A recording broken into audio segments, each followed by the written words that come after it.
শোনো গো বেহায়া নারী, শোনো গো বেহায়া নারী, তোমাদেরই কথা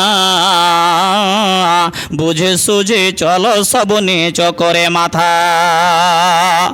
অর্ধেক ইমান তোমার হাদিসে প্রমাণ, দুইজন নারী মেলে এক পুরুষ সমান। অর্ধেক আসল তোমার খোদার ইবাদতি, আর পুরুষ থেকে কম যাও হজ জিয়ারাতি। পুরুষের মন সাদা নারাজি তো রাখো, শুকুর গুজাবো তোমরা কম করে থাকো। গলাকে দারাজ করে ঝগড়া করো ভারী, একায়ন ফিরো সাদা লোকের বাড়ি বাড়ি। সবার প্রতি কষ্ট দেয় স্বামীর বাড়িতে, আর মন ভারী করো ফির সাদা মূল্যন বদনিয়াতি।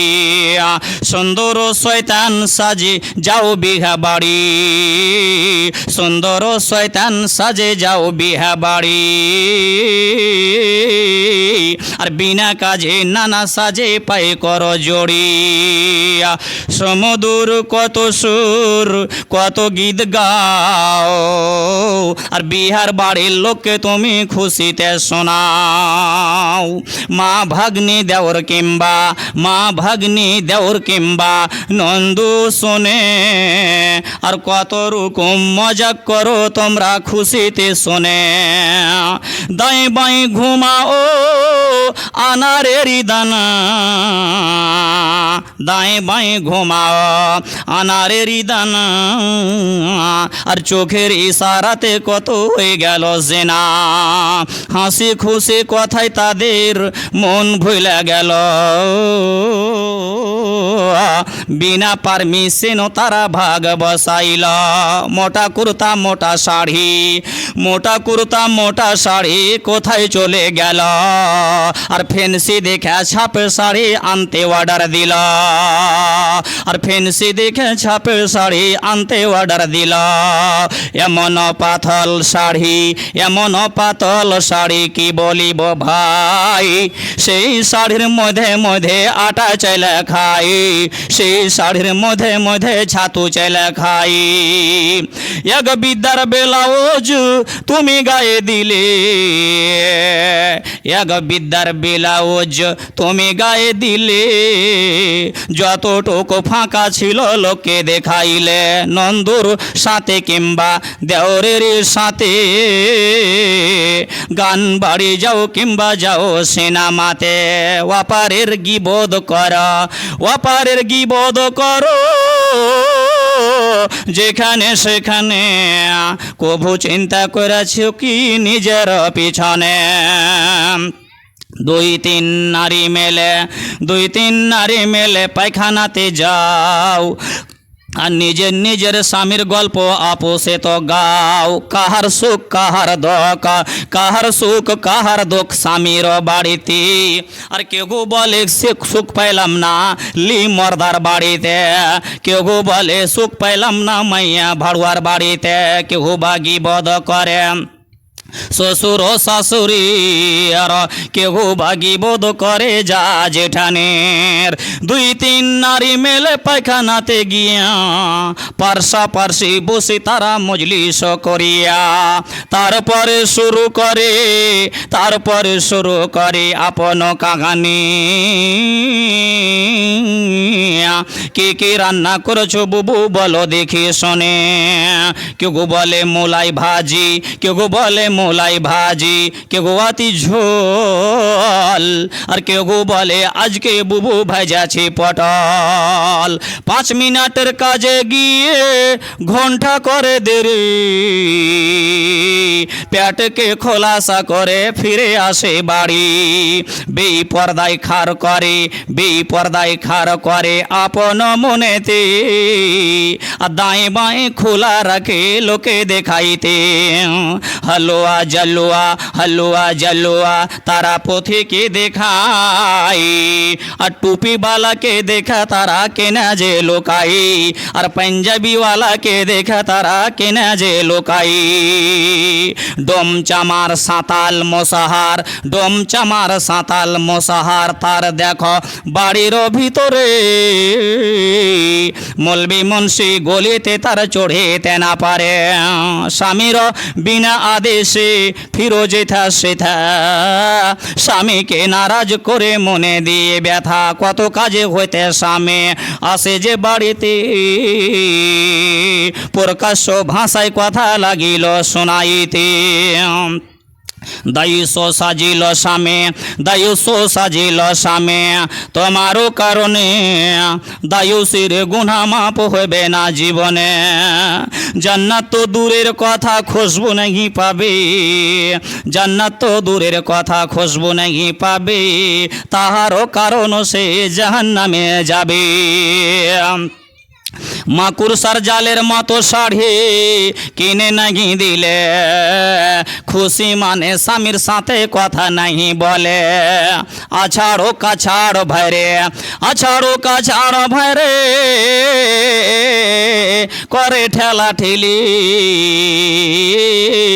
ফেন্সি কাপড়ের জন্য করে গাল ফুলাফুলি যুবকগণের কথা আর কি বলিব ভাই রোমানিরা মোটা কাপড় পরিতে না চাই এই ধরনের কাপড় যারা করে পরিধান কিয়ামতে কোটে তারা সোজাই যাবে জাহান্নাম উপস্থিত শ্রদ্ধেয় যোগ্যতম সম্মানিত মুসলিম সমাজ এবং সামনে থাকা ভাই সকল এবং পর্দার আড়ালের মা ও খালার আমার সমস্ত তারিফ ওই মহান আল্লাহ পাক রব্বুল ইজ্জতের জন্য করে যিনি আমাদেরকে আজকে এই জালসার মাহফিলে আসার সুযোগ দান করেছেন মোটামুটি এই জালসা 20 বছর আগে হয়েছিল মোটামুটি আমার ইয়াদ আছে আমি তখন মাদ্রাসাতে পড়েছিলাম ওস্তাজিকালে জালসা হয়েছিল আর সেই জালসার সময় তো মেঘও হয়েছিল আজ দিন খুব ভালো আছে আল্লাহর শুকর আদায় করেন সকলে পড়েন আলহামদুলিল্লাহ তারপরে বিশ্ব নবীর প্রতি সংক্ষেপে দুরূদ ও সালাম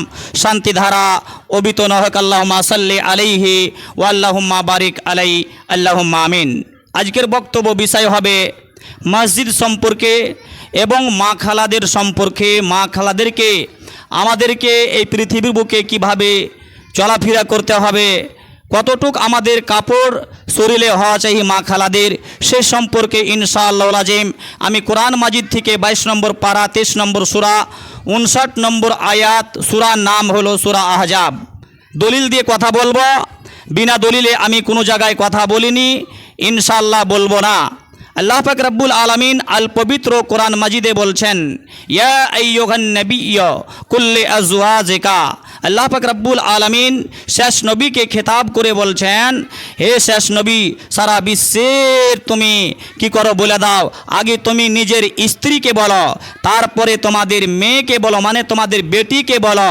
যতগুলা তোমার বেটি আছে যতগুলা তোমাদের স্ত্রী আছে তারপরে বললেন ওয়া নিসাইল মুমিনিন পৃথিবীর বুকে যতগুলা মুসলমান মহিলা রয়েছে মহিলা মানে মেয়ে মানুষ বেটি ছেলে মানুষ যতগুলা রয়েছে তাদেরকে তুমি বলে দাও কি বলো যেটা আমি আদেশ করছি সেই আদেশকে যেন তারা পালন করে নেয় কিন্তু মানুষ এখন পৃথিবীর বুকে পালন কি করবে তার উল্টাই চলছে মানে কি শরিয়াতের উল্টো চলছে আল্লাহ পাক রব্বুল আলামিন নবীজিকে বলছেন নবীজি তুমি মানুষকে বলে দাও মহিলাদেরকে বলে দাও বেটিদেরকে বলে দাও সারা বিশ্বের যেগুলা মুসলমান আছে তাদেরকে তুমি জানিয়ে দাও কি এই জিনিস তোমাদের করতে হবে এতটা তোমাদের শরীরে কাপড় হওয়া চাই এতটা শরীরে যদি তোমাদের কাপড় থাকে তাহলে তোমরা মুসলমানের মধ্যে তোমরা গুনতিতে আছো এবং মুসলমানকে বলা হয়েছে যারা অমুসলমান তাদেরকে বলা হয়নি কি তোমাদের এতটা কাপড় লাগবে না ভাইরে আমার বন্ধুরে আমার মায়েরে আমার বোনেরে আমার যখন আপনার বাড়িতে আপনার বেটি যখন 7 বছর কার হয়ে যায় যেই বেটিটার আপনার বালেগা হয়ে যায় যেই মেয়েটা বেটিটা আপনার বালেগা যখন হয়ে যায় 9 বছরে কিংবা 7 বছর যখন টপে যায়, বালেগা যখন হয়ে যায়, তখন থেকে তার কাপড়টা কিন্তু ছোট ছোট হয়ে যায়, কাটিংয়ে চলে আসে 1 মিটারের কাপড়, তখন তাকে আমরা দিতে লাগলাম। যেই বেটিটা আমার আপনার সেই 5 বছর কার হয়ে আছে তাকে দিচ্ছি 3 মিটারের কাপড়, যে বেটিটা আমার 4 বছর কার হয়ে আছে তাকে দিয়েছে 3.5 মিটারের কাপড়, তার থেকে ছোট 2 মিটার। এই করে করে করে করে যখন আপনার বেটি বড় হয়ে গেল, আপনার বেটি কিন্তু ডিজাইনে চলে আসলো, কাটিংয়ে চলে আসলো। দুনিয়াতে যা হিন্দুরা করছে, আপনার বেটি আমার পুতিন, আমার লাতিন, আমার খালা, আমার বোন, পৃথিবীর বুকে কিন্তু হিন্দুদের চালটাকে ধরে নিয়ে বলছে কি কাটটা ফারাক আমরা গায়ে দেব, আমরা গোল ফারাক আমরা গায়ে দেব না। কেন দেব না? যদি বড় কাপড় গায়ে দিই, উঠতে বসতে চলতে ফিরতে আমাদের অসুবিধা হবে, আমাদের খারাপ লাগবে, মানুষ বলবে কি টাইট ফিটিং জানে না। অর্থাৎ কি হয়, যখন বড় হয় তখন বড় কাপড়ের প্রয়োজন, কিন্তু ছোটর সময় আমি দিলাম বড় কাপড়, আর যখন বড় হয়ে গেল তখন তাকে দিলাম আমি ছোট্ট কাপড়। মানে যখন আমার বেটি যখন বিবাহ হয়ে গেল, আপনার বেটির যখন বিবাহ হয়ে গেল, আমার বেটি যখন অন্যজনের বাড়ি যখন চলে গেল, তখন থেকে কিন্তু কাপড়ের সাইজ ছোট হইতে লাগলো, ব্লাউজের সাইজ ছোট হইতে লাগলো। যেটা 13 হাতের কাপড় ছিল সেই কাপড় 9.5 হাতে চলে আসলো। বাড়িতে যখন ছোট্ট ছিল পায়জামাতে লাগছিল 3 মিটার কাপড়, ফারাকে লাগছিল 2 মিটার কাপড়, টোটাল 5 মিটার কাপড় লাগছিল। ওই বেটি যখন বড় হয়ে গেল, বালেগা হয়ে গেল, আমাদের আপনার দিমাগ কেমন কি বেটি বড় হইতে যাচ্ছে আর কাপড় শর্ট হইতে যাচ্ছে, কাপড় ছোট হইতে যাচ্ছে। এই ধরনের চাল যদি আমাদের ভিতরে থাকে, আল্লাহ বললেন নবীজি তুমি পৃথিবীর মুসলমান মহিলাদেরকে তোমাদের বেটিকে আগে বলো, তোমাদের স্ত্রীকে আগে বলো, তারপরে অপারের মহিলাকে তুমি বলো। কি বলো? বলছেন কি আঞ্জালা বেগিন না, মাথা থেকে নিয়ে পা পর্যন্ত ঢাকা চাই।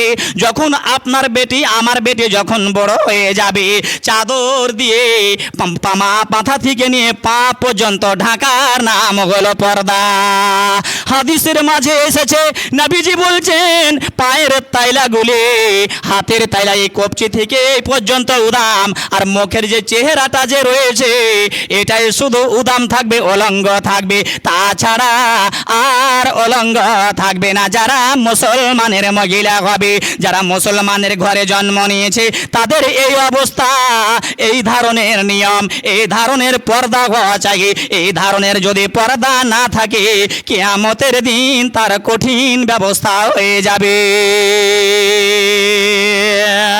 কেন কেন মাথা থেকে পা পর্যন্ত ঢাকতে বলা হলো? এর কারণটা কি? আল্লাহ বলছেন সূরা আহজাবে, বলছেন পৃথিবীর মানুষ 59 নম্বর আয়াতে বলছেন 22 নম্বর পারা এবং 23 নম্বর সূরা। এটা কোনো পকেটের কথা নাই, এটা কোনো বানাবাটি কথা নয়, এটা কোনো বাপ দাদার কথা নাই, এটা কোনো আমার বড় বাপের কথা নয়, এটা কোরআন বলছেন কি এই জন্য ঢাকতে বলা হয়েছে। যখন তুমি বাড়ি থেকে বাইর হবে, রাস্তাতে চলবে, যখন তুমি সোনাকারের কাছে যাবে, যখন তুমি দোকানে যাবে, যখন তুমি বরফওয়ালার কাছে যাবে, যখন তুমি কাপড়ওয়ালার কাছে যাবে, যখন তুমি চুরি কিনতে যাবে, যখন তুমি মুরগি বেচতে যাবে, যখন তুমি বকরি বেচতে যাবে, অন্যজন যেন তোমাকে দেখে যেন পরেশান না হয়ে যায়, তোমাকে যেন কষ্ট না দেয়। তোমার যদি মাথা থেকে পা পর্যন্ত ঢাকা থাকে, মানুষ বলবে কি এটা হলো ভালো মহিলা, এর দিকে কেউ খারাপ নজরে দেখিও না। পর্দার ভিতরে তাকে ঢাকা আছে। আর আওরাতের মানে হলো পর্দা। আওরাতের মানে হলো উর্দু ভাষাতে তাকে পর্দা বলা হয়, আরবি ভাষাতে নেশা তাকে বলা হয়েছে কোরআন মাজিদে। কিন্তু মহিলারা কি করছে? পর্দাই করে না। পর্দার তাকরির অনেক শুনে শুনে শুনে শুনে শুনে শুনে তারা বুড়ি হয়ে গেল। এখনও কিছুগুলা মহিলা আছে, যদি তার বাড়িতে ডোম চামার সাঁতাল কিরসান কাজ করছে, কিছুই বুরকাপ করে না। সেটাকে কিছুই মনে করে না। যদি কোনো মাদ্রাসার মৌলবি সাহেব, যদি কোনো তালবিলিম যদি বড় হয় 15 বছরকার ওপর যদি হয়, তাহলে যখন তার বাড়িতে ঢুকবে, গলিতে আসবে মৌলবি সাহেব টুপি মাথায় দিয়ে, তখন মনে করবে কি যে কোন প্রত্যেক মানুষের বাড়িতে ঝিটকা লাগা থাকে, যাদের খেড়ির বাড়ি আছে, দেওয়াকে বাঁচার জন্য ঝিটকা লাগিয়ে রাখে। ওই মতো মহিলারা যখন মৌলবি সাহেবকে দেখে তখন এভাবে ঝিটকা লাগিয়ে দেয়। তার আগে কি করে? বিনা ঝিটকাতে বিনা আঁচলে চলে। উদাহরণ দিয়ে বলি আমি, কিছুগুলা মহিলা যখন কাদা ডহে, আঁচল কিসের জন্য রাখে? যে সারা শরীরটাকে ঢাকার জন্য, মাথাটাকে ঢাকার জন্য। ওড়নি নাই, সেই জন্য সারা শরীরটাকে কোমর থেকে নিয়ে সেই মাথা পর্যন্ত ঢাকার জন্য আঁচলটাকে বড় করে বানায়। এবার সেই মহিলাটি কাদা যখন আনতে গেল, তখন ওই আঁচলেরই সেই কি করলো, ওই পাগড়ি বানাইলো। আর সারা শরীর, সারা দেহ, যেটা 80 সেন্টিমিটারের সেই ব্লাউজ গায়ে দিয়ে থাকে। আর এই মহিলা দাবি করে কি আমি জান্নাতে যাব। এই মহিলা দাবি করে কি আমি জান্নাতে যাব। 80 সেন্টিমিটার যে মহিলা কাপড় পরিধান করছে, যে ব্লাউজ গায়ে দিচ্ছে, ওকে ভেবে নিতে হবে যদিও সেই 3 ফিটের হয়, তবু তার 80 সেন্টিমিটারের কাপড়ে তার শরীর ঢাকবে না। না তো লেপে দেখবেন, কালকে গিয়ে যাচাই করবেন, কমপক্ষে কোমরকে ঢাকার জন্য 1.5 মিটার, 1.25 মিটার, 1 মিটারের ওপরই কাপড় লাগবে। 1 মিটারের ওপরে যখন কাপড় লাগবে, আমি যখন নিলাম সেই 80 সেন্টিমিটার কিংবা 1 মিটার নিলাম, এর মধ্যে কাটাকুটি করতে গিয়ে 90 সেন্টিমিটার গেল, এবার কোমর ঢাকলো না, কোমর সেই কি হয়ে থাকলো, অলঙ্গ হয়ে থাকলো। এর ঠিকানা কোথায় যাবে? তাফসিরের মাঝে এসেছে, ওই মহিলা যদি যে 80 সেন্টিমিটারের কাপড় পরিধান করে বাড়ি থেকে বাইরে হয়ে গেল, যে মহিলা সেই 1 মিটারের কাপড় পরিধান করে তাকে 1.5 মিটার কাপড় লাগত, সেই 1.5 মিটারের কাপড় পরিধান করলো না, 1.5 মিটার ব্লাউজ সে গায়ে দিল না, সেই পর্দা করলো না। মৌলবীরা চিৎকার করছে করুক, ওরা বলছে বলুক, ওদের কথা আমরা মানতে রাজি নাই। এত গরমে কে 1.5 মিটারের কাপড় গায়ে দিয়ে কেমন করে থাকবো? থাকা যাবে না। আল্লাহ পাক রাব্বুল আলামিন বলছেন, আমি যতটুক তোমাকে ঢাকতে বলেছি অতটুক তোমাকে ঢাকতে হবে। যদি তুমি না ঢাকো, এই অবস্থায় যদি তুমি বাড়ি থেকে বাহির হয়ে যাও, আর যাওয়ার পরে তুমি ওই বরফবালার কাছে খেল করে তুমি দাঁত বাহির করে বরফ চাবাইছ, আর তোমার কোমর অলঙ্গ হয়ে আছে, তোমার ওই 80 সেন্টিমিটারের ব্লাউজের পরে যেটা ফাঁকা আছে সেটা অলঙ্গ হয়ে থাকলো। নবীজি বললেন, যদি তোমার এই অবস্থা থাকে, তুমি বাড়ি থেকে বাইর হইও না। বাড়ি থেকে বাইর হতে মানা করা হলো, বাধা দেওয়া হলো।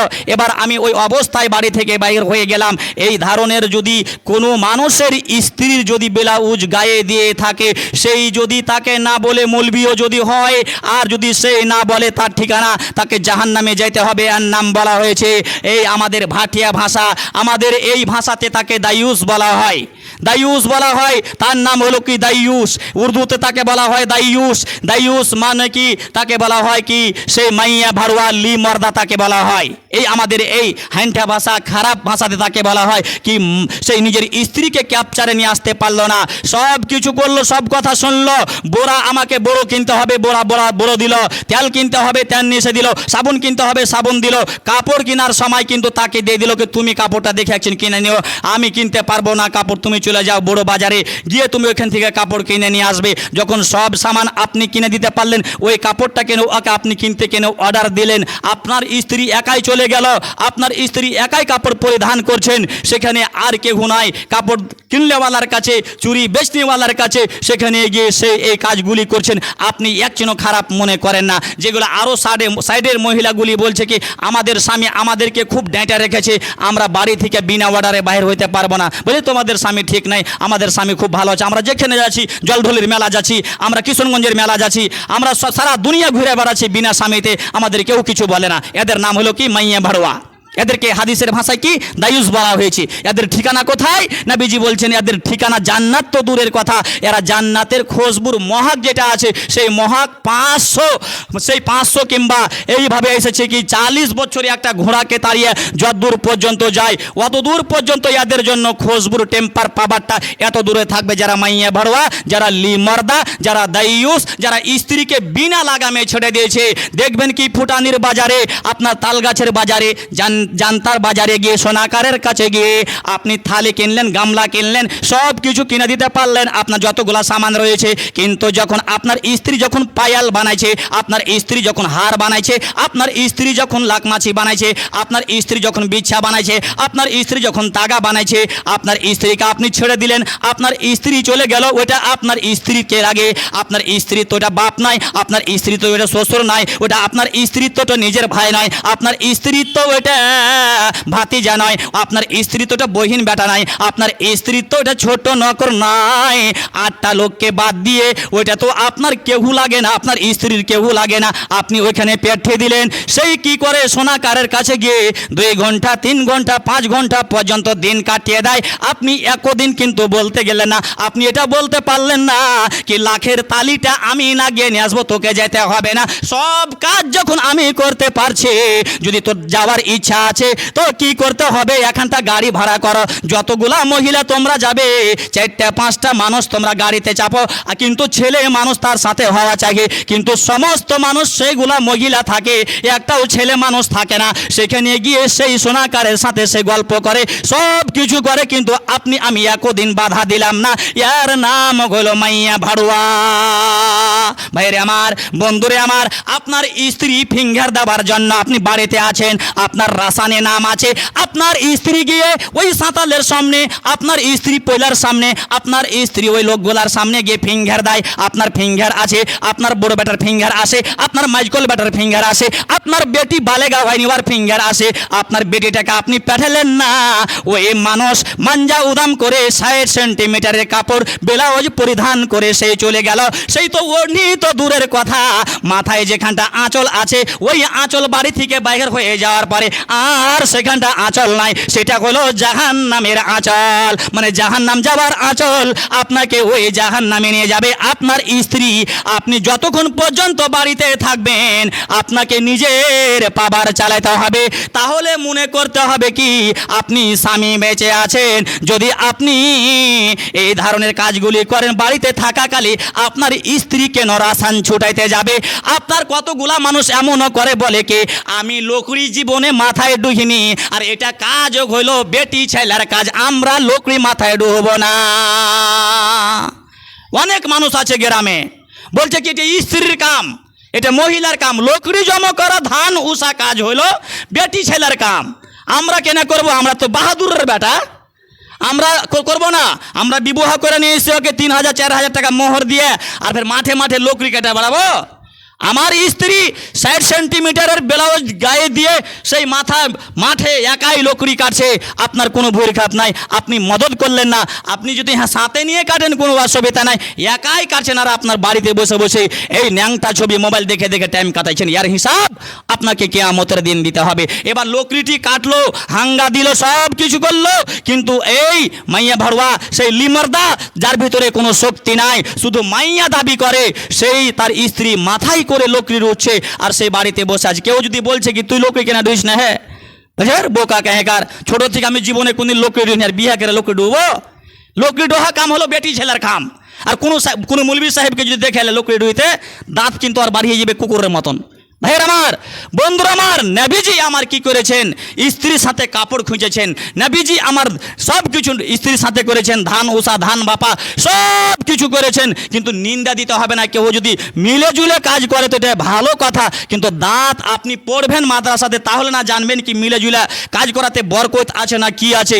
আপনি তো জানেন না, আপনি এটাই জানেন কি আমি বিবাহ করে নিয়ে এসেছি, ওর এগলা কাজ, আমার এগলা কাজ, আমার মোবাইল বাজা কাজ, ওর ভাত রান্না সব কিছু করা, ছেলে পিলে সব পায়খানা পরিষ্কার করা, কাপড় ধোয়া, সব কিছু কাজ। লাস্ট শেষের বেলায় আপনার আসরের সময় আপনার লুঙ্গি খানটা ওকে খুঁজে দিতে হবে, আপনার লুঙ্গি খানটা ওকে খুঁজে দিতে হবে। কেন খুঁজে দিতে হবে? বলে ওকে এগুলা কাজের লেগে এসেছি, ওর এগুলা লিস্টে নাম আছে, আমার লিস্টে নাম নাই। মানে কাপড় ও কোনো দিন নিজে থেকে খুঁজবে না, বলে ছোট থেকে এটা চালাচ্ছে। আমার মা আমার লুঙ্গি খুঁজতো, তো আমার স্ত্রীকে এখন আমি লুঙ্গি খুঁজাছি। ভাইয়ের আমার, বন্ধুরা আমার, এর হিসাব কিন্তু কিয়ামতের দিন দিতে হবে। হ্যাঁ, কোনো কাজে আপনি বাড়িয়ে গেছেন, এবার কোনো অসুবিধা হয়ে গেছেন, যেটা আপনি নিজে ধুয়েলেন, তো অন্য কাজে সে আপনার স্ত্রী লিপ্ত হয়ে আছে, কাজে মেতে আছে, এই কাজটা আপনি যে করে নিলেন, লুঙ্গিটা খুঁচে নিলেন, কাপড়টা ধুয়ে নিলেন, ওর জন্য সহজ হয়ে গেল, আসান হয়ে গেল। মাসে 1 দিন 2 দিন 5 দিন ধোয়াইলেন, ওরও পারেশানি হবে না। কিন্তু আমরা পারেশানি কিছুই বুঝি না, বলছে ওর যা কষ্ট হয়েছে হোক, আমাদের জন্য কষ্ট না হয়, এইগুলা কিন্তু আমাদের ছাড়তে হবে। ভাইয়ের আমার, বন্ধুরা আমার, বলার উদ্দেশ্য আল্লাহ পাক রব্বুল আলামিন বলছেন সারা বিশ্বের মহিলারাকে, কি মহিলারা তোমরা পর্দা করো, পর্দা করো। পর্দা কতটুকু করতে হবে? বিনা ফতোয়া দেওয়ার আসে 80 বছর মহিলা যাদের হয়ে গেছে, 40 বছর যারা হয়ে গেছে, তারা কিন্তু জিজ্ঞাসা করে। আর যারা এই যুগের মোটামুটি 20 থেকে এদিকে যারা আছে, ওরা কিন্তু এগুলো ফতোয়া জিজ্ঞাসা করে, মৌলভী সাহেব বিনা ওড়নিতে নামাজ হবে কি?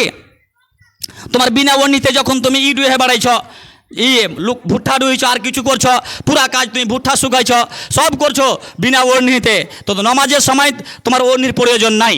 কেন নাই?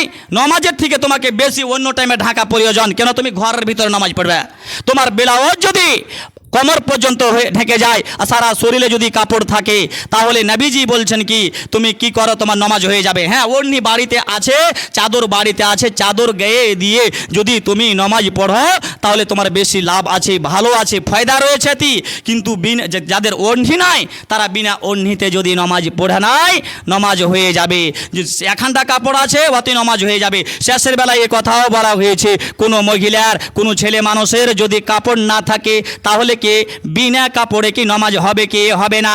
নবীজি বলছেন তোমার যদি বাড়িতে কাপড় না থাকে, তাহলে তোমাকে কি করতে হবে? বৈশা বৈশা তোমাকে একটা খাল খুঁড়ে ওই খালের ভিতরে তোমাকে নামাজ আদায় করতে হবে।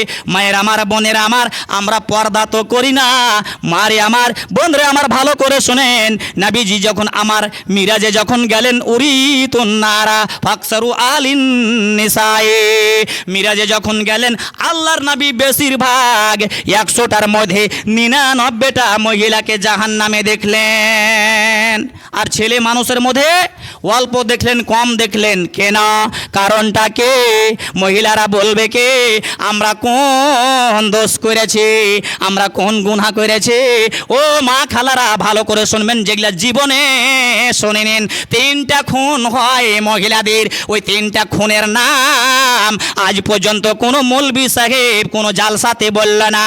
জালসাতে এগুলাই বলে, এমন কাহিনী বলে, হাসতে হাসতে লাড়ি ছিঁড়া যায়। এই পর্যন্ত কোনো মানুষের কাশি উঠা যায়, হাসতে হাসতে কোনো মানুষের হাঁচি উঠে যায়, আর বলে কি এই মৌলভীটাকে কিনা নিয়ে আসো না রে, এই মৌলভীটাকে নিয়ে আসবে, তাহলে এই কথাগুলো আমরা শুনতে পাবো। বলে কোন মৌলভীটাকে নিয়ে আসবে? বলে ওই মৌলভীটাকে নিয়ে আসিও, যেই মৌলভীটা বলবে কি ফুসফাদানি বহু ছিল, তাও তো ভালো ছিল, আর বছর পাদানি বহু লিয়েছে, আমার 20 মনের ওই ধানের কুঠিটা গেল। এই ধারণের মৌলভী যারা নিয়ে আসবে, মা খালারা, মা বোনের আমার, এর কোন যদি আপনারা আজ শুনেন, একটাও লাভ হবে না, বরঞ্চ আপনাদেরকে জাহান্নামে যেতে হবে। মারে আমার, বোনরে আমার, আল্লাহর নবী বললেন মহিলার 3টা খুন রয়েছে, 3 রকমের খুন। একটা খুনের নাম হলো নেফাস, একটা দ্বিতীয় নম্বর হলো সেই খুনটার নাম হলো, যেটা তোমাদের ভাষায় হিন্দিতে, ইংলিশে অর্থাৎ ভাটিয়া ভাষাতে তাকে বলা হয় মাসিক, মানে মাসে মাসে হয়। যখন মহিলাটি 9 বছর 7 বছর যখন টপে যায়, তখন মাসে মাসে হয়, তাকে বালেগা বলা হয়। এই খুনটার নাম হলো আরবি ভাষাতে হাইজ বলা হয়। তারপরে দ্বিতীয় নম্বর আরেকটা খুন আছে, সেই খুনটার নাম হলো মুস্তাহাজার খুন। এই খুনটা কখনো হয়, মায়ের আমার, বোনের আমার, ভালো করে শুনে নেন। এই কারণ থেকে যদি আপনি বলেন কি আমি বাহানা করব, নামাজ পড়ব না, এই কারণে মহিলারা বেশি বেশি করে তাদেরকে জাহান্নামে যেতে হয়েছে। যেটা বাচ্চা জন্ম নেয়, বাচ্চা জন্ম নেওয়ার পরে 40 দিন পর্যন্ত যেটা খুন বাহির হয়, এই খুনের নাম কিন্তু মহিলারা বলতে পারবে না, মাদ্রাসার মৌলবীরাই বলতে পারবে, মাদ্রাসার মৌলবীরাই বলতে পারবে। কিছুগুলা লোক বলছে কি গ্রামের লোক, রে কায়দা পড়া মৌলবী থাও, মাদ্রাসাতে হাদিস পড়া, কোরআন পড়া, এগুলা সব উঠিয়ে দাও, কায়দা আর সিফারা থাও। আরে বোকার বেটা বোকা, কায়দা আর সিফারা যদি ধুবে, এই নিয়মগুলা তুমি কোথায় থেকে জানবে? তাহলে মাদ্রাসা দিতে হবে না, তাহলে মাকতাব চালাইতে হবে, কায়দা পড়া, সিফারা পড়া, কারোর ফোকাইনা পাস করা, কারোর ওয়াস্তানিয়া পাস করা, যেগুলো বহু আছে ওরাই পড়াবে মাদ্রাসার। বিহা পড়ার সময় তো ফোকাইনা পাস করা, কায়দা পড়া মৌলবী গেলে যে বিবাহ পড়াইতে হবে। এর জবাবটা এটা হলো, এগুলো হান্টু লোকের কথা, যারা মাদ্রাসা চালাইতে চাবে না ওরা বলবে কি এরা কায়দা পড়া মৌলবি থাও সস্তাতে পেবে, আর সস্তাতে গিয়ে তো এই ধরনের কাজ করবে, খুনের নাম জানবে না, কোন খুনে নামাজ হবে কোন খুনে নামাজ হবে না। আল্লাহর নবীর স্ত্রী তিনি বলছেন, ওয়ান উম্মে সালমা রাদিয়াল্লাহু আনহা ক্বালাত কানাতিন নুফাসা তাকউদু আলা আহাদিন নবী সাল্লাল্লাহু আলাইহি ওয়াসাল্লাম বাদা নিফাসিহা 40 ইয়াওমান। এই হাদিসটা 5টা হাদিস এসেছে, মুসলিম শরীফের হাদিস এসেছে, আবু দাউদ শরীফের হাদিস আছে, এই করে করে তিরমিজিতে আছে, নাসাইতে আছে, ইবনে মাজাতে আছে, 5টা হাদিসে এসেছে কে যে কোনো মহিলার যখন বাচ্চা জন্ম নেবে, উম্মে সালমা রাদিয়াল্লাহু আনহা তিনি বলছেন কি আল্লাহর নবীর যুগে, আল্লাহর নবীর টাইমটাতে, আল্লাহর নবীর জামানাতে আমার ওই মহিলাদের যখন কি হতো বাচ্চা জন্ম নিত, ওই মহিলাটি কি করত 40 দিন পর্যন্ত সেই মহিলাটি নামাজ পড়তো না, নামাজ পড়তো না। সব থেকে বেশি লাস্ট টাইম 40 দিন। 40 দিনের আগে যদি মৌলভী সাহেব খুন যদি বন্ধ হয়ে যায়, কোনো মহিলার যদি কি হয় বাচ্চা নেমে যায়, 3 দিনে খুন বন্ধ হয়ে গেল, ওর জন্য কি এটা মশলা? যার 10 দিনে খুন বন হয়ে যাবে, 15 দিনে খুন বন হয়ে যাবে, যার 15 দিনে খুন বন হয়ে যাবে, 20 দিনে খুন বন হয়ে যাবে, 30 দিনে খুন বন হয়ে যাবে, 29 দিনে খুন বন হয়ে যাবে, 39 দিনে খুন বন হয়ে যাবে। নবীজি বলছেন ওই মহিলাটিকে গোসল করে তাকে নামাজ পড়তে হবে, তোমাকে আর দেরি করতে হবে না, কে এটা আমার ছাইলা হওয়া খন 40 দিন টপবে তাহলে আমি নামাজ পড়ব। উম্মে সালমা রাদিয়াল্লাহু আনহা তিনি বলছেন কি নবীর যুগে মহিলারা কি করত 40 দিন যখন বাচ্চা জন্ম নেওয়ার পরে 40 দিন খুন প্রবাহিত হতো, ওই মহিলাটি 40 দিনের পরে আর নামাজ জীবনে ছাড়তো না। আর আমরা কি করি, এই যুগের মহিলারা কি করে, এই যুগের মা খালারা কি করে, যেমনি ছেলে জন্ম নিল বলছে কি যতদিন ছেলে পেশাব করা বন্ধ না করবে ওদিন পর্যন্ত আমরা নামাজ ধরব না। মায়েরে আমার, বোনরে আমার, ভালো করে মশলাটা জেনে নেবে। তোমার যদি ছেলে হয়, তোমার যদি বেটা হয়, তোমার বেটা যদি কাপড়ে পেশাব করে দেয়, বেটি যদি হয় যেদিন হইয়া পড়বে সেদিন যদি তোমার বেটি কাপড়ে পেশাব করে দেয়, নবীজি বলছেন কি পৃথিবীর মানুষ শুনে নাও, যদি মহিলা ছোট্ট বাচ্চি যদি জন্ম নেওয়ার পরে কোনো মানুষের নমাজি মানুষের কাপড়ে যদি পেশাব করে দেয়, ওই মহিলার ওই কাপড়ে নামাজ হবে না যতক্ষণ পর্যন্ত কাপড়কে না পরিষ্কার করবে, না ধোবে। ইউরাস আলাল নবীজি বলছেন ও পৃথিবীর মানুষ শুনে নাও, শুনে নাও, যদি বাচ্চা যদি বেটা ছেলে যদি জন্ম নেয়, তোমার বাচ্চা যতদিন পর্যন্ত বিস্কুট খাইতে না শিখবে, তোমার বেটা যতদিন পর্যন্ত কুরকুরে খাইতে না শিখবে, তোমার বেটা যতদিন পর্যন্ত ঠান্ডা খাইতে না শিখবে, তোমার বেটা যতদিন পর্যন্ত দোকানের সামান খাইতে না শিখবে, তোমার বেটা যতদিন পর্যন্ত ভাত খাইতে না শিখবে, তোমার বেটা যতদিন পর্যন্ত রুটি খাইতে না শিখবে, তোমার বেটা যতদিন পর্যন্ত ছাতু খাইতে না শিখবে, তোমার বেটা যতদিন পর্যন্ত পাও রুটি খাইতে না শিখবে, ওদিন পর্যন্ত তোমার বাচ্চা ওই বেটা ছেলে যদি কাপড়ে পেশাব করে দেয়, নবীজি বলছেন তোমার ওই বাচ্চাতে পেশাব করার কারণে ওই কাপড় নাপাক হবে না। হবে না কেন হবে না? কারণ রয়েছে, এই কারণটা জালসাতে বলা যাবে না, এই কারণটা অন্য জায়গাতে এটা বুঝে নিতে হবে মৌলভী সাহেবকে। মৌলভী সাহেব বেটি ছেলে কি দোষ করল কি যে বেটি ছেলে পেশাব করলে পরে কাপড় না ধুইলে নামাজ হবে না? আর একটা ছোট্ট বাচ্চা যতদিন খোরাক খাইতে না শিখবে, যতদিন খানা খাইতে না শিখবে, ওদিন পর্যন্ত ওই কাপড়ে যদি পেশাব করে দেয়, পাঞ্জাবিতে পেশাব করে দেয়, লুঙ্গিতে পেশাব করে দেয়, শাড়িতে পেশাব করে দেয়, বুকে পেশাব করে দেয়, কোমরে পেশাব করে দেয়, তাহলে ওই মহিলা কি করবে? নবীজি বলছেন পানি ছিটিয়ে দিবে উজু করার সময়, ওই কাপড়ে নামাজ হয়ে যাবে। কালকে গোলমাল শুরু হয়ে যাবে, কালকে ফতোয়াবাজি শুরু হয়ে যাবে, একে ওকে জিজ্ঞাসা করবে আর বলবে কি সারা দুনিয়ার ফতোয়া কি রাহিমনির ওই মৌলভী সাহেব জানে নাকি, আর কেউ কি জানে না নাকি? জি না না না, হইতে পারে কি তারা এই কথাটা তারা বলতে পারে না, তারা ভয় খাচ্ছে কি নতুন ফতোয়া যদি বলি তাহলে মায়ের খাইতে হবে, এই জন্য ফতোয়া তারা বাহির করে না। এই জন্য তাহলে শরিয়াতে আমরা বুঝতে পেরে নিলাম কি কোন বাচ্চার পেশাবে নামাজ হবে, কতদিন হবে এটাও জেনে নিতে হবে, কতদিন হবে না, মহিলার হবে না ছেলে মানুষেরও হবে। কেন হবে না তার কারণ অন্য জায়গাতে বোঝা যাবে। এবার এই খুনটার নাম কি? 40 দিন যে খুন বাহির হচ্ছে মহিলার বাচ্চা জন্ম নেওয়ার পরে, এই খুনের নাম কিন্তু কোনোদিন শুনিনি আমরা, কোনোদিন শুনিনি। আজকে শুনে নিব এই খুনটার নাম হলো নেফাসের খুন। এই খুনটার নাম হলো কি? নেফাসের খুন। এই খুন যদি কোনো মহিলার বাহির হইতে থাকে তাহলে তার নামাজ হবে না। হ্যাঁ, 40 দিন টেপে গেল তবু আবার দোসরা খুন বাহির হচ্ছে। ওই খুনটার নাম কি মৌলভী সাহেব? ওই খুনটার নাম হলো মুস্তাহাজার খুন। এই খুনে কি করতে হবে?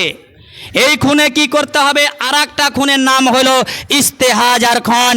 ফাতেমা বিনতে আবি হুবাইস আল্লাহর নবীকে এসে বলছেন, ইয়া রাসূলুল্লাহ গে, ইয়া হাবিবাল্লাহ গে, আল্লাহর নবী গো, আমাকে বেশি বেশি করে ইস্তেহাজার খুন আসছে, খুন প্রবাহিত হইতেছে, আমি কি করব? এর কি উপায় আছে? মাসে 7 দিন কিংবা 6 দিন করে আমার নামাজ কাজা হয়ে যায়, নামাজটা ছুটে যায়। অর্থাৎ আমার মাসে মাসে 7 দিন করে কি হয়? মাসিক হয়, হাইজের খুন হয়। তারপরে আমার এইগুলা খুন আসে, এর মশলা আপনি বলে দেন, এর মশলাটা আপনি বলে দেন। নবীজি বললেন কি? এটা হলো রগের খুন, এটা হলো রগের খুন। তোমার যেটা আগে খুন আসলো ওর পরে কিছু লিক আছে, ওইগুলা আবার সেই তার সাইড দিয়ে দোসরা খুন, দ্বিতীয় খুন আসে, তার নাম হলো ইস্তেহাজার খুন। আর নেফাস 40 দিনের পরে আবার কোনো মানুষের যদি খুন বন্ধ না হয়, এর নাম হলো মুস্তাহাজার খুন। এই দুই খুনের একই নিয়ম।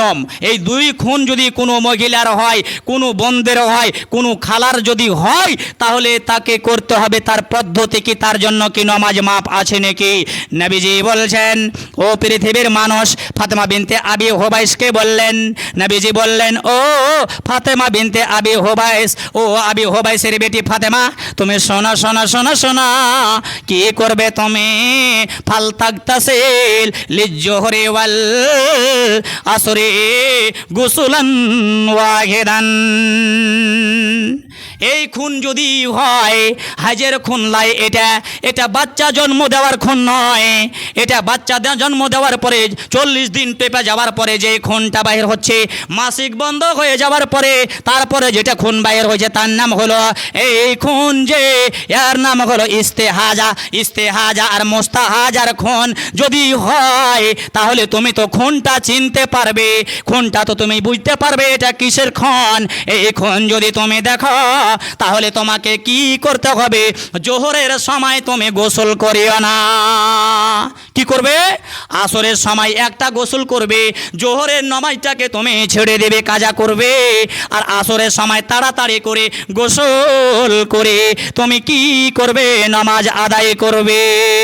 2 ওয়াক্তের নামাজ 1 ওয়াক্তে আদায় করবে।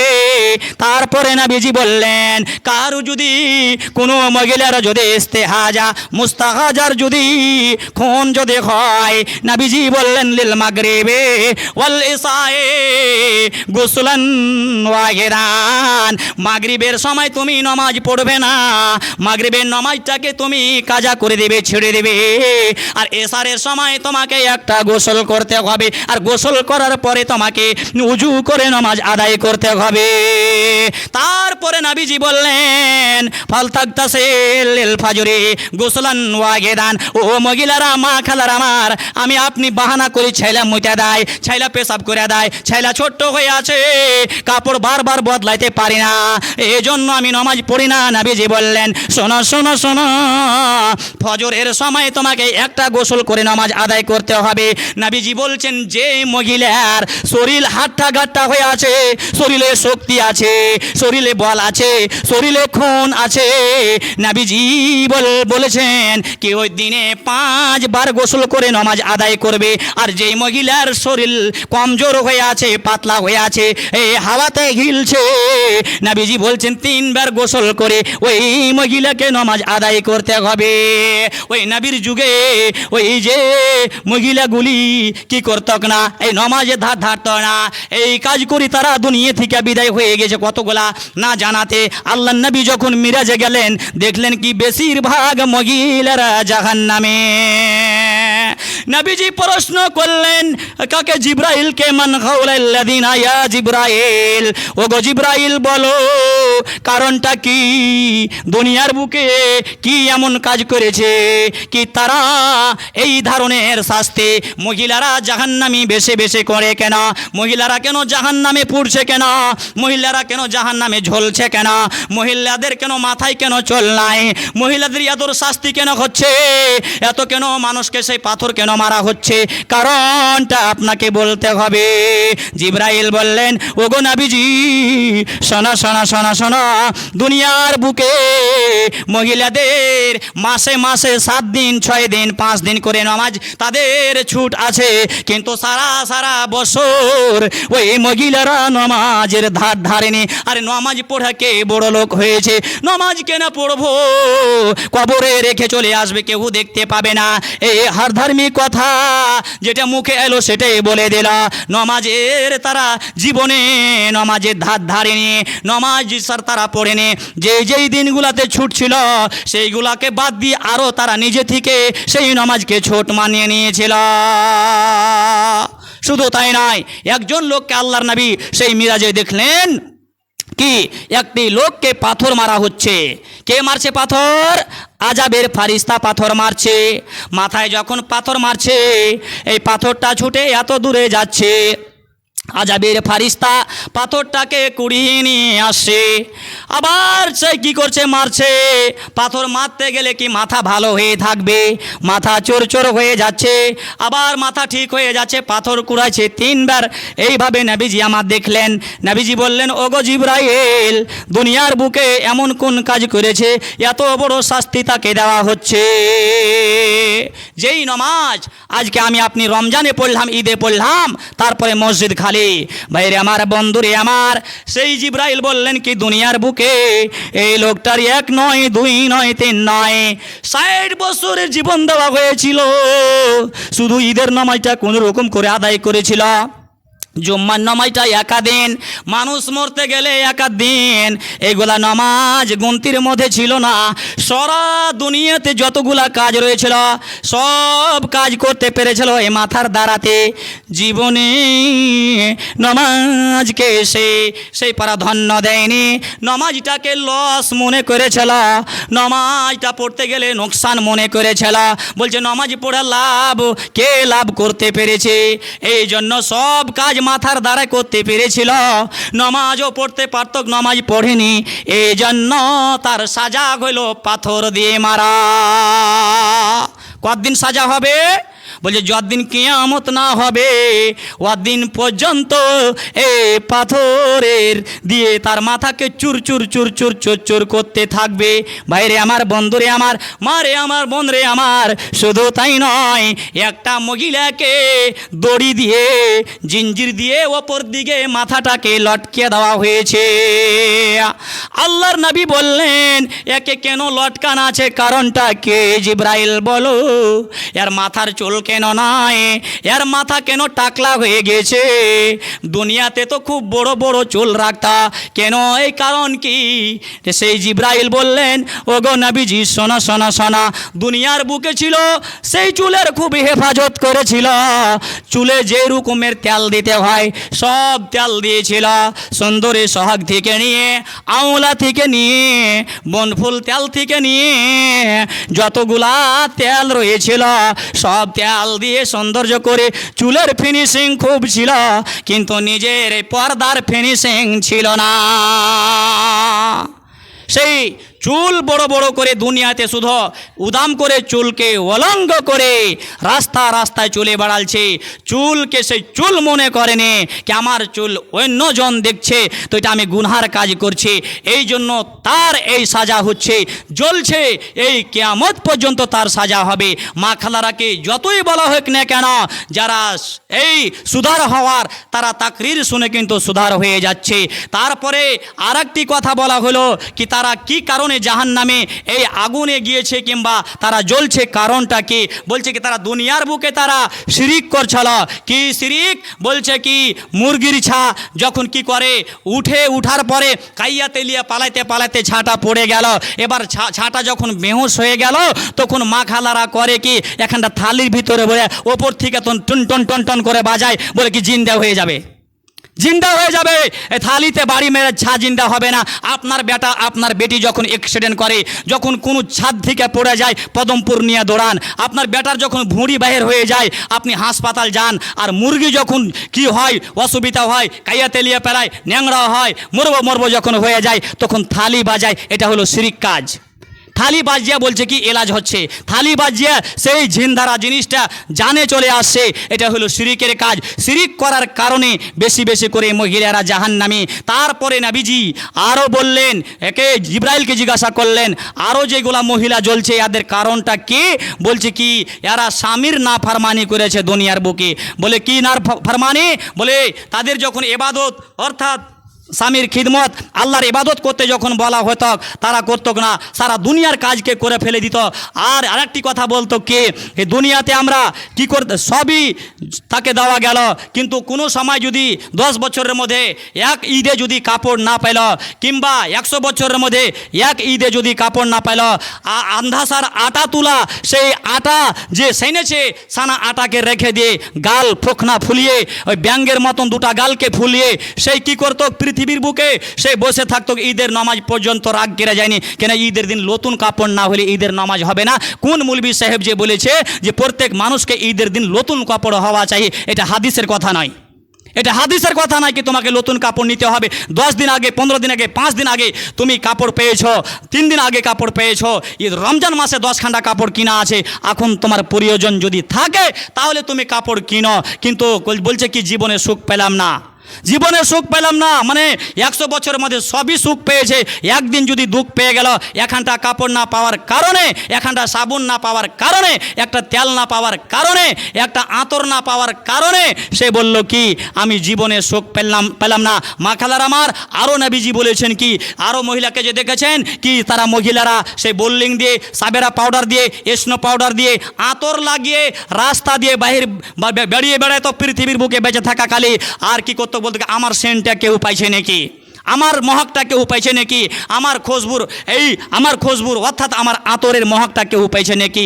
এই ধরনের কোনো মহিলা যদি পৃথিবীর বুকে যদি থাকে, কোনো মহিলা যদি এই পৃথিবীর বুকে আতর মেখে, যে মহিলার বিবাহ হয়নি কিংবা যে মহিলা বালেগা হয়ে গেছে বাড়ি থেকে যদি বাহির হয়ে যায়, তিরমিজি শরীফের হাদিসে এসেছে ওই মহিলাকে গোসল করতে হবে। যে মহিলা সেন্ট লাগিয়ে বাড়ি থেকে বাহির হয়ে যাবে তাকে গোসল করতে হবে, গোসল না করলে বিনা গোসলে তার নামাজ হবে না। কার এটা? মহিলাদের। হ্যাঁ, মহিলারা আতর লাগাইতে পারে, আতর লাগিয়ে বাড়ির ভিতরে থাকবে, সাজকুজ করতে পারে, বাড়ির ভিতরে সাজকুজ করবে, আরও নতুন কাপড় পরিধান করবে বাড়ির ভিতরে। যখন মরা দেখতে যাবে তখন ভোরে কাপড় বদলাইছে। কোনো মানুষের বাড়িতে যখন মরা দেখতে যাবে তখন নতুন কাপড় পরিধান করছে, কোনো মানুষের বাড়ি যখন বেড়াতে যাবে তখন নতুন কাপড় পরিধান করছে। আর বাড়িতে যখন থাকছেন ছিঁড়া ফাট্টা, অর্থাৎ 3 মাস থেকে কাপড়ে সাবুন দেয় না। আর বাড়ি থেকে যেমনি বাহির হলো সবাই যেন ওর দিকে তাকায়, কেন? আর উদ্দেশ্য এটা হলো কি, তাইলে বলবে কি মাইলোটা খুব চিকন, মাইলোটা খুব সাফ সুতরা। নবীজি বলছেন তোমার স্বামীর সামনে তুমি সৌন্দর্য হয়ে থাকো, আতর মাখো, খুশবু লাগাও, স্নো পাউডার লাগাও, আলতা লাগাও, মেহেন্দি সারা শরীরে তুমি মেখে লাও। আর তুমি যখন বাড়ি থেকে বের হবে, যে জায়গাতে তোমার মেহেন্দি লাগা আছে, যে জায়গাতে তোমার টিকলি লাগা আছে, যেই ঠোঁটে তোমার আরও কিছু লাগা আছে, আর কুনিতে তোমার সব কিছু লাগা আছে, যখন তুমি বাড়ি থেকে বের হয়ে যাবে তখন এইগুলা যেন অপার পুরুষ যেন দেখতে না পায়। কয়টা লোক? 8টা লোককে বাদ দিয়ে যদি অন্য মানুষ দেখে নেয় তাহলে কিয়ামতের দিন ওই মহিলার পেটে বাচ্চা হবে। আর আকুশি দিয়ে টেনে টেনে একটা বাচ্চাকে বাহির করতে 500 বছর পর্যন্ত লাগবে, শুধু এই আতর মেখা বাড়ি থেকে বাইর হওয়ার কারণে।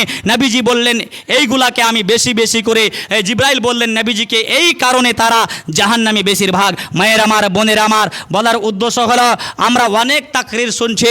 এই মুসলিম শরীফের হাদিস হাসান বাসারি যে 3 লক্ষর হাদিস যাকে ইয়াদ ছিল তাকে বলা হয় মুহাদ্দিস, যাকে 3 লক্ষ হাদিস ইয়াদ আছে, মুখস্থি আছে, তাকে বলা হয় মুহাদ্দিস। হাসান বাসারি একদিন ক্লাসে পড়াইছেন, আর পড়াইতে পড়াইতে তার চোখ দিয়ে ঝরঝর ঝরঝর করে পানি 2 চোখ দিয়ে বাহির হচ্ছে, আর কাঁদছে, আর বলছে, বাচ্চাকে পড়াইছে, ওয়ানেসাউন কাসিয়াতুন আরিয়াতুন মুমিলাতুন মাইলাতুন রুসুগুন্না কাসনে মাতিল বক্তিল মাইলা লা ইয়াদখুলুনাল জান্নাতা ওয়া লা ইয়াজিদনা রিহাহা ওয়া ইন্না রিহাহা। হাদিসের তরজমা করছে, আর 2 চোখ দিয়ে ঝরঝর ঝরঝর ঝরঝর ঝরঝর করে পানি বাইর হচ্ছে।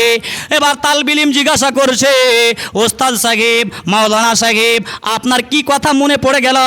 আপনার কি মা মরে গেছে? আপনার কি বাপ মরে গেছে? আপনার কি ভাই মরে গেছে? আপনার কে মরেছে?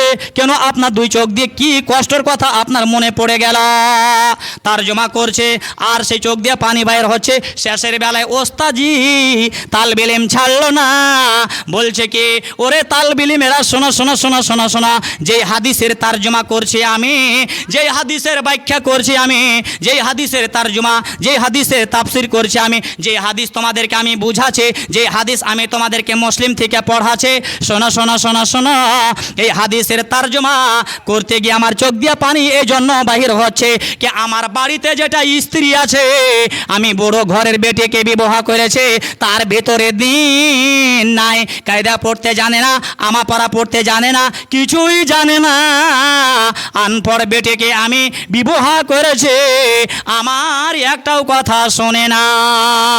আমি মাদ্রাসায় পড়াইতে আসে, আর আমার স্ত্রী বেপর্দা হয়ে এবার খুশবু লাগিয়ে এবার ঠ্যাং ঠ্যাং ঠং ঠং ঠং ঠং ঠং ঠং করে এর বাড়ি ওর বাড়ি, এর বাড়ি ওর বাড়ি, যত গলা কথা বাড়িতে হয় সব কথা কিন্তু মানুষকে বলে।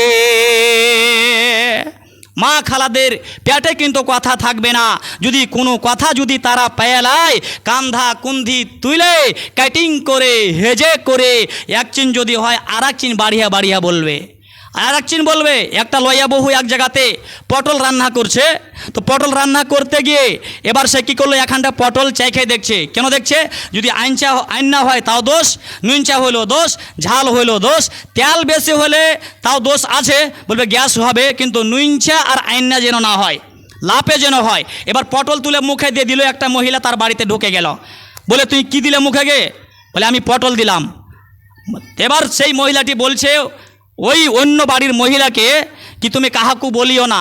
এবার সেই একটা শের মিলিয়া বলছে কি, হোটেলের বহু পটল ভেজাচ্ছে, তুলে তুলে মুখে দিয়েছে, বলিস না বুবু বলিস না, কিনা ফের বলবো, এই কথা ওকে বলে দিল। এবার বলে যাওয়ার পর আরেকটা মহিলার সাথে দেখা হলো, ডেরি মাঝি কিন্তু দেখা হয়ে গেল। বলে কি করছিল ওই বাড়ির মহিলাটি?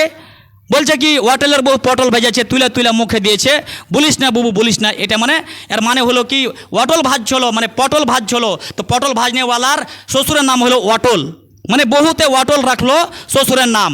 তো এবার বলছে কি, একে বললো, তারপরে ওকে বললো, তারপরে এই করতে করতে সারা গ্রামে তার নাম থেকে গেল কি ওয়াটলের বহু পটল, ওয়াটলের বহু পটল। তো মা খালাদের পেটে মুখে দেমাগে কথা কিন্তু থাকবে না, তাদের দিল দেমাগ হলো কমজোর। এবার এই মুহাদ্দিসিন, সেই মুহাদ্দিস এই হাসান বিন বাসারি এবার তালবে ইলমকে বলল কি, আমার স্ত্রী এই কাজগুলি করে, এই জন্য আমার চোখ দিয়ে ঝরঝর করে পানি বাইর হচ্ছে, আমার কথা মানে না, নমাজের ধার ধারে না, তাকে যদি পড়তে বসি, বলে এই বুড়াতে কালে কি আর শিখতে পারবো? বুড়াতে কালীকে এখনও কিছুগুলা মানুষ বলছে কি বুড়াতে কালে আর শিখার বয়স নাই, দোকানে বসে গল্প করার বয়স আছে, 20 কাপ করে চাই খাওয়ার বয়স আছে, 30 কাপ করে চাই খাওয়ার বয়স আছে, ইয়ার কথা ওয়ার কথা হেজে করার টাইম আছে, সব আছে, কিন্তু পড়ার বয়স নাই, এই কথা বলছে। আর আল্লাহ পাক রব্বুল আলামিন নবীজি বলছেন, মরা পর্যন্ত তুমি শিখতে পারো, মরা পর্যন্ত যদি তুমি না মরবে ওয়াদ দিন পর্যন্ত তোমার জন্য টাইম আছে। ছোটোকালে বেশি শিখতে পারবে, বুড়াতিকালে তুমি কম শিখতে পারবে। তালবে ইলম বলল কি, আপনার বাড়িটা কোথায়, বাড়িটা আমাদের দেখিয়ে দেন, আমরা যদি পারি আপনার স্ত্রীকে গিয়ে আমরা হিদায়াত করব।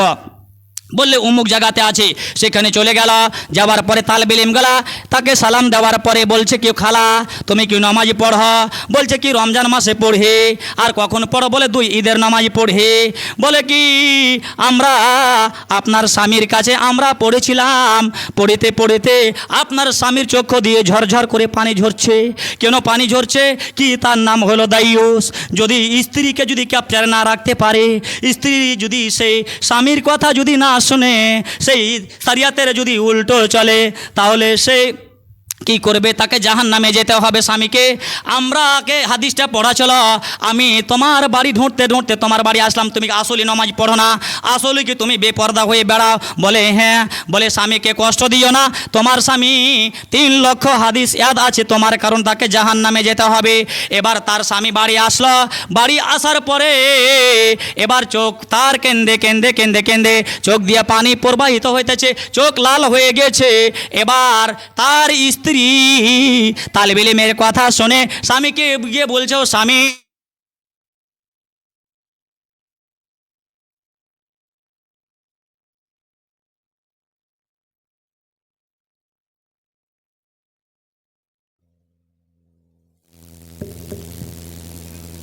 আরেক দুটো যিনারা সামনে ওদিকে আছেন এই লাইনে বসেন, এখানে কালেকশনের কাজ শুরু হয়নি, আপনারা একজন আগে এসে বসেন, হিম্মত করে বসেন আগা দিকে আসেন, সামনে এসে বসেন, খুব দূর হয়ে যাচ্ছে আর ফাঁকাও আছে। তো এবার সেই স্ত্রী বলছে কি, আমার স্বামী 3 লক্ষ হাদিস, 3 লাখ হাদিস যে সে কথা নয়, 3 লাখ হাদিস তাকে তার মুখস্থি আছে, আর আমার স্বামীকে জাহান্নামে যেতে হবে। স্বামী বলল, আমি তোমাকে মাফ করব না যতক্ষণ পর্যন্ত তোমার ওই বিহার শিলসঙ্গরটা, তোমার আলতা ফিতা, যত জাহান্নামে যাওয়ার সামানগুলি আছে, যতক্ষণ পর্যন্ত তুমি আমার সামনে আগুনে পুড়িয়ে শেষ না করবে, ততক্ষণ পর্যন্ত আমি তোমাকে ক্ষমা করব না।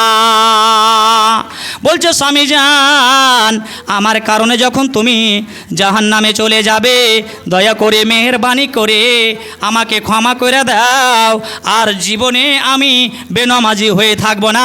আজকে থেকে আমি কায়দা পড়বো, সিফারা যা পড়তে হয়, তোমার যা খিদমত করতে হয়, পর্দা হয়ে মাথা থেকে নিয়ে পা পর্যন্ত ঢেকে থাকবো, আর আমি আঁচল ছোট করব না, 60 সেন্টিমিটারের ব্লাউজ গায়ে দিব না, আর ঈদের সময় গাল ফুলাবো না, আর আমি রাগ দেখাবো না, আর এই কথা জীবনে বলবো না কি এই বাড়িতে থেকে আমি সুখ পেলাম না। স্বামী, তুমি দয়া করে আমাকে জীবনের মতন ক্ষমা করে দাও। স্বামী বলল, এতগুলা যখন তুমি বলছ, আমি তোমাকে ক্ষমা করে দিলাম। হাদিসের তরজমাটা হলো কি, মা খালারা আমার ভালো করে শুনবেন, মুসলিম শরীফের হাদিস এসেছে, নিসাউন কাসিয়াতুন আরিয়াতুন মুমিলাতুন মাইলাতুন রুসুগুন্না কাসনে মাতিল বুখতিল মাইলা। আল্লাহর নবী বলছেন, ওরে পৃথিবীর মহিলারা ভালো করে শুনে নাও, শুনে নাও। আল্লাহর নবী বলছেন, এমন একটা যুগ আসবে, এমন একটা টাইম আসবে, এমন একটা জমানা আসবে, এমন একটা সময় আসবে, সেই সময়টাতে আমি তখন দেখতে পেলাম না, নবীজি বলছেন আমি এমন একটা সময় আসবে, সেই সময়টাতে মহিলারা কাপড় পরিধান করবে, কাপড় পিনবে, কিন্তু মনে হবে কি কাপড় পিনধে নাই, ন্যাংটা হয়ে আছে।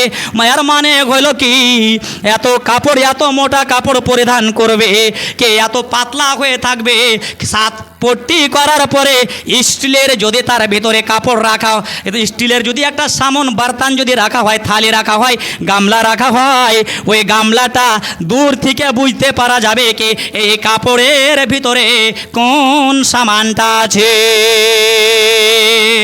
ওই যুগ কিন্তু আমাদের সামনে কিন্তু এখন চলে এসেছে, কি যুগ, কাসিয়াতুন আরিয়া, কাপড় তো পিনবে কিন্তু কাপড় নয়, মনে হয় কি সে বিনা কাপড়ে আছে, মানে পাতলা কাপড় পরিধান করে আছে, সব কিছু বুঝতে পারা যাচ্ছে।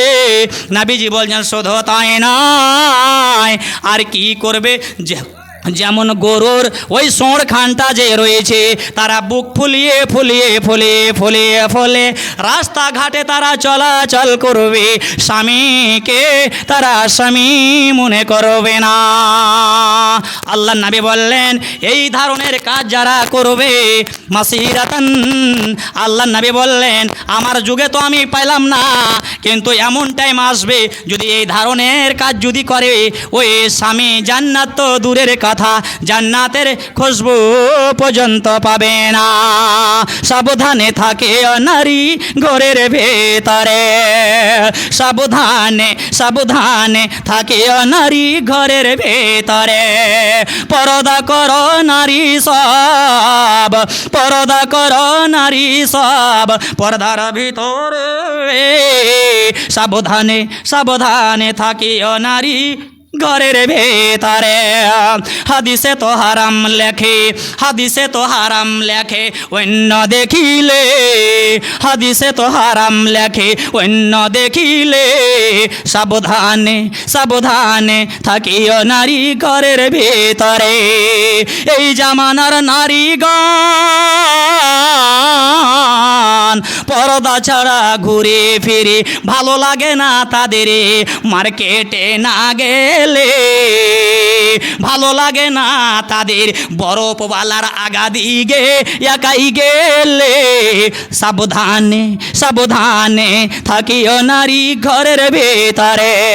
পর্দা করো নারী সব, পর্দা করো নারী সব পর্দার ভেতরে। সাবধানে সাবধানে থাকিও নারী ঘরের ভেতরে। ভাইরে আমার, বন্ধুরে আমার, শুধু তাই নয়, আল্লাহর নবীর ছোট বেটে আর একটি ঘটনা বলে আমি নিজের মাকসাদের দিকে আসবা। ভাইরে আমার, বন্ধুরে আমার, মারে আমার, বন্ধুরে আমার, আল্লাহর নবীর ছোট বেটির নাম হলো ফাতেমা রাদিয়াল্লাহু আনহা। আল্লাহর নবীর যুগে, অর্থাৎ তিনি তার স্বামীকে বলছেন, আলী রাদিয়াল্লাহু আনহুকে বলছেন, ওগো আমার স্বামী যান, যখন আমি মরব, এটা কথা কিন্তু আসরের সময় বলেছেন, ও আমার স্বামী আমি যখন মরব আমাকে বেশিক্ষণ ওপরে রাখিও না, আমাকে বেশিক্ষণ ওপরে রাখিও না। কেন নয়, যেমনি আমি মরব সারা দুনিয়ার মানুষকে তুমি জমা করিও না, সারা দুনিয়ার মানুষের প্রয়োজন নাই, আমার আমলের প্রয়োজন রয়েছে। যেমনি মরব আমাকে এখানটা চাদর দিয়ে ঢেকে দিও। কেন নয়, আমি দুনিয়াতে যতদিন ধরেছি থাকলাম কিংবা আরও থাকব, আমার শরীর জীবনে স্বামী ছাড়া আর কেউ দেখেনি, স্বামী ছাড়া কেউ দেখেনি। তো স্বামী আমি যখন মরবো আমাকে তাড়াতাড়ি করে ঢেকে দিবে, আর যত তাড়াতাড়ি পারবে আমাকে মাটি দিয়ে দিবে। ওপরে রাখার চেষ্টা করিও না, কি দুবাই থেকে আর অন্য অন্য দেশ থেকে লোক আসবে তখন মাটি দিবে। কেন নয়, তার কেমন পর্দা ছিল মা খালারা ভালো করে শুনবেন। তার পর্দা কেমন ছিল, এমন পর্দা ছিল তার ফারাকের, তার কাপড়ের, তার ব্লাউজের, এই যে অঙ্গল রয়েছে, এই যে লোক গলা রয়েছে, এই যে আপনার দেখতে পাচ্ছেন এই আঙ্গুলগুলোতে তার বাটান সিস্টেমের ফারাক বানা ছিল, পোশাক বানা ছিল, কাপড় বানা ছিল। শুধু তার মুখখানা দেখা যেত, আর কোনো রকম করে কাজের সময় এই কবজি পর্যন্ত সে উলঙ্গ করত, আর পায়ের তাইলাটা শুধু মাটিতে থাকত, তাছাড়া আর কোনো জিনিস উলঙ্গ হয়নি। স্বামীকে বলছে, স্বামী যান, আমি মরে যাওয়ার পরে যদি আমাকে ওই অন্য মানুষ যদি আমাকে দেখে নেয়, হইতে পারে কি আমি এই কারণে আমি জাহান্নামী হয়ে যাব, আমি গুনাহগার হয়ে যাব। স্বামী যান, দয়া করে যত তাড়াতাড়ি পারবে আমাকে মাটি দিয়ে দিও। এই কথা বলার পরে পরে মাগরিবের নামাজ পড়া হয়েছে, আর সে ইন্তিকাল করলেন। ফাতেমা রাদিয়াল্লাহু আনহা ইন্তিকাল করলেন, মরে গেলেন। এবার এশারের আগে আগে কবর খোঁড়ার ব্যবস্থা হয়ে গেল। আমাদের এই যুগটা যদি হতো তাহলে সিঙ্গিমারির মানুষ কেন জানতে পারল না, পান্তা পড়ার মানুষ কেন জানতে পারল না, রাহিমনের মানুষ কেন জানতে পারল না, কাঠিয়ারের লোক, পূর্ণিয়ার লোক কেন জানতে পারল না? এতগুলা লোককে জানাইতে হবে, না জানাইলে কেন মাটি দিবে? ওর পরে মানুষ ডাকা হবে, বিহাই কেন জানতে পারল না, সাড়ু বেটা কেন জানতে পারল না, চাচা কেন জানতে পারল না, ভাতিজা কেন জানতে পারল না? এত লোককে জানকারি দিতে হবে। ভাইরে আমার, বন্ধুরে আমার, ফাতেমা রাদিয়াল্লাহু আনহার রাত্রি ইন্তেকাল মাগরিবের পর হলো। এশারের নামাজের আগে আগে কবর খোঁড়া হয়ে গেল, কাফন পরিধান করে দেওয়া হলো, গোসল দিয়ে দেওয়া হলো, সব কিছুর ব্যবস্থা হয়ে গেল। আলী রাদিয়াল্লাহু আনহু এশারের নামাজের পরে দাঁড়িয়ে বলছেন, ওগো সাহাবীর দলেরা, শোনো শোনো, দুঃখের বিষয়, আজকে আমার স্ত্রী দুনিয়া হারা হয়ে গেছে, চলো জানাজার নামাজ আদায় করে চলো তাকে দফন করে এবার তাকে মাটিতে গেড়ে আসে। কতটি লোক জানাজাতে হাজির হলো। কিসা কাহানিতে হেকায়াতে সাহাবা তে পাওয়া গেল, তারিখি কেতাবে পাওয়া গেল 60টা লোক হয়েছিল, এত দামি লোক। ভাইরে আমার, বন্ধুরে আমার, মারে আমার, আজকে আমরা পর্দাকে গর্দা করে বেড়াচ্ছি, কিছুই মনে করি না। এবার ফাতেমা রাদিয়াল্লাহু আনহার জানাজায় 60টা লোক হাজির হইল। এশারের নামাজের পরে জানাজা শুরু হলো, জানাজা শেষ হলো। এবার কবরে গিয়ে এবার উসমান রাদিয়াল্লাহু আনহু, আবু জার গাফফারি রাদিয়াল্লাহু আনহু দুইজন কবরে নামছেন। এবার তাকে রেখে দেওয়ার পরে উঠে গেল, আর কবরকে বলছে, হে কবর তুমি রাখো কি খবর, কার লাশ রাখা হইল তোমার ভিতর। হে কবর তুমি হয়ে যাও হুঁশিয়ার, কোন রূপ কষ্ট যেন নাহি হয় তার। আওয়াজ বাহির হইল কবর হইতে, হবে না বংশর মরে পরিচয় দিতে, এখানে তো থাকা চাই আমলের জোর। অন্ধকার ঘর আমি, অন্ধকার ঘর আমি, মর নাম গর। হে কবর তুমি হয়ে যাও সাবধান, কোন রূপ কষ্ট যেন নাহি হয় তাহার। কবর কি বলছে ভাইরে আমার, বন্ধুরে আমার, কবরে মাটি দিয়ে তারা এই বলে দোয়া করে তারা চলে আসলো। এবার কবর বলছে, কবর আমি ধনী চিনি না, আমি পয়সাওয়ালা চিনি না, আমি গরিব চিনি না, আমি ফকির চিনি না, এখানে চাই আমলের জ্বর। যদি তোমার দুনিয়াতে আমল ঠিক থাকে তাহলে সবই ঠিক, যদি আমল ঠিক না থাকে তাহলে অসুবিধা হয়ে যাবে। ভাইরে আমার, বন্ধুরে আমার, মারে আমার, বন্ধুরে আমার, আজকে আমরা পর্দা করতে পারি না, আজকে আমরা 60 সেন্টিমিটার কাপড় ছাড়তে পারি না, সব ছুটে যায় কিন্তু এই গলা ছাড়তে পারি না। ভাইরে আমার, বন্ধুরে আমার, আজকে মা খালাদেরকে যতটা কাপড়ের প্রয়োজন রয়েছে অতটা কাপড় যদি দিই, ফাতেমা রাদিয়াল্লাহু আনহার মতন যদি আমরা জীবনযাপন যদি করি তাহলে আমরা জান্নাত পাবো। যদি আর উল্টো যদি করে তাহলে বুঝে নিতে হবে কি জাহান্নাম ছেড়ে আমাদের আর কোনো বাঁচান নাই, কোনো বাঁচান নাই। তাহলে অনেক কথা আমি বললাম মা খালাদেরকে সামনে রেখে এই সুধার হওয়ার জন্য, যেন আমরা এতদিন যা ভুল করলাম এখন যেন আমরা সুধার হয়ে যাই। এটা হলো মসজিদ জালসার উন্নতিকল্পে জালসা হয়েছে মসজিদ সম্পর্কে, অর্থাৎ মসজিদের কিছু কাজ বাকি আছে, সেই কাজকে আগে বাড়ার জন্য, অর্থাৎ যেমন আমরা বাড়ি ঘরকে সাফাই করি, রং করি, টাটি বাঁধি, কল ঠিক করি, ওই মতো আমাদেরকেও এই মসজিদের জন্য এই কল ঠিক করতে হবে, অর্থাৎ আমাদের মসজিদকে চিকন করতে হবে, সাফ সুতরা রাখতে হবে।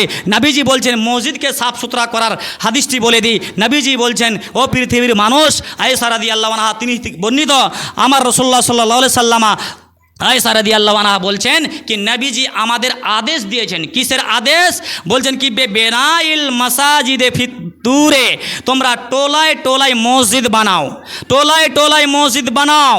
টোলাতে মসজিদ বানাতে বলা হয়েছে, কিন্তু মসজিদকে তোমরা আবাদ করিও, মসজিদকে তোমরা খালি রাখিও না।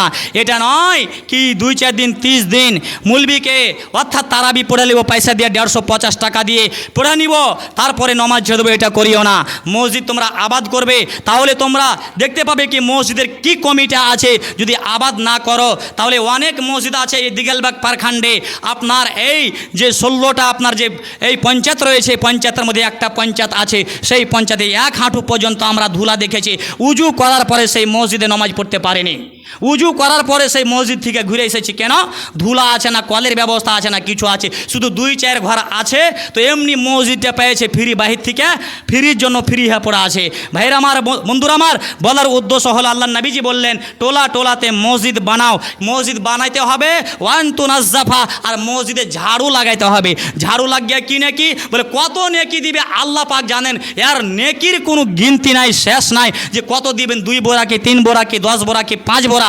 তারপরে নবীজি বলছেন ওয়ান তুনাজ্জাফা ওয়া তুতাইয়্যিবা, আর মসজিদকে তোমরা কে খুশবুদার, যখন মসজিদ তোমাদের কি হবে, খারাপ হয়ে যাবে, তখন ওই মসজিদকে শ্যাম্পু দিয়ে আতর মিশল করে ওই মসজিদটা তোমরা কি করিও, সাফ করিও, কিংবা কোনো সময় আতর গালা মসজিদে ছিটিয়ে দিও, যেন মসজিদটা যেন মহাকায়। তোমরা তো নিজে করিও না, এই আতর মাখো না, তো মসজিদে কি আতর নিয়ে আসবে? ভাইরা আমার, বন্ধুরা আমার, বলার উদ্দেশ্য হলো মসজিদ টোলাতে টোলাতে বানাইতে হবে, আবাদ করতে হবে। তো এই আবাদ করার জন্য কে এমন বান্দা আছে কি কিয়ামতকে বিশ্বাস করে, আল্লাহকে বিশ্বাস করে এই মসজিদে আমি দান করব? মসজিদের অনেক কাজ রয়েছে। এই দান করতে গেলে নবীজি এর টাইটেল দিয়েছেন কি জান্নাত নিশ্চয়ই পাবে যদি শক্তি অনুযায়ী দান করে। তাহলে শক্তি অনুযায়ী কত? আপনার ক্ষমতা আছে 10,000, 5,000, 3,000, 1,000, 100, 200, 300, শক্তি অনুযায়ী আপনি দান করবেন এই মসজিদের জন্য। তো আপনি নেকি কত দিবেন? আল্লাহ পাক বলছেন কি নেকি কি দিব? ঝাড়ু দেওয়া তো ওকে নেকি দিব, কিন্তু একে জান্নাত আমি স্পেশাল জান্নাত দিব। মান বানা লিল্লাহি মসজিদান বানাল্লাহু লাহু বাইতান ফিল জান্নাহ। নবীজি বলছেন যে পৃথিবীর বুকে এই মসজিদের হিস্সা লওয়ার জন্য যতটুকু পারলো শক্তি অনুযায়ী দান করলো, নবীজি বলছেন তার জন্য আমি জান্নাতের ঘর তৈরি করলাম। মরতে দেরি, মরার পরে পরে কবরে তার আরামের বিছানা, আরামের জায়গা কবরে, তার জন্য কি হয়ে যাবে? সুবিধা হয়ে যাবে। কে আছেন এই মাহফিলে, এই মজলিসে কি আমি 5,000 টাকা দান দিব মৌলানা সাহেব আল্লাহকে রাজি করার জন্য? 5,000 টাকা, বেশি নয়। কত দিয়েছি? 5,000 চল্লিশে 5,000। আর একজন আছেন ভাই, একের সাথে দুয়াটা করে দিব, আর 5,000 টাকা দিব, জোড়া পুড়িয়ে দেন। মসজিদে ঢুকতে গেলে নবীজি বলছেন যে কোনো টাইমে তুমি মসজিদে ঢুকবেন। দলিল ওয়া নবী কাতাদা রাদিয়াল্লাহু আনহু قال قال رسول الله صلى الله عليه وسلم اذا دخل احدكم المسجد فلا يجلس حتى يصلي রাকাতাইন। নবীজি বলছেন যে কোনো টাইমে তুমি মসজিদে প্রবেশ করবে, ঢুকবে, আর একে বলা হয় কি তাহিয়াতুল মসজিদ, মানে মসজিদে ঢোকা, প্রবেশ করা। যখন ঢুকবে তখন তোমাকে 2 রাকাত নামাজ পড়তে হবে।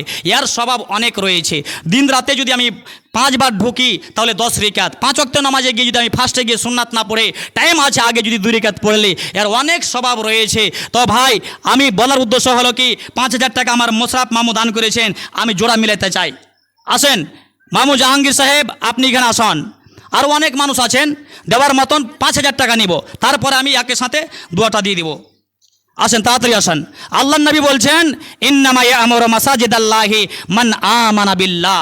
পৃথিবীর বুকে মসজিদ সবাই নির্মাণ করতে পারবে না, সবাইকে আল্লাহ পাক রব্বুল আলামিন ক্ষমতা শক্তি দেয়নি, টাকা দিয়েছেন কিন্তু সেই দান করতে পারবে না। তো আসুন ভাই, এই জোড়া হওয়ার জন্য কি আমি 5,000 টাকা দিয়েছি মৌলভী সাহেব, আমার বাপের জন্য, মায়ের জন্য, বাবার জন্য, দাদার জন্য দোয়াটা করে দেন। তারা কি অসুবিধায় কবরে পড়ে আছে, আমরা তো আরামের বিছানায় আরামের জায়গাতে ঘুরে বেড়াচ্ছি।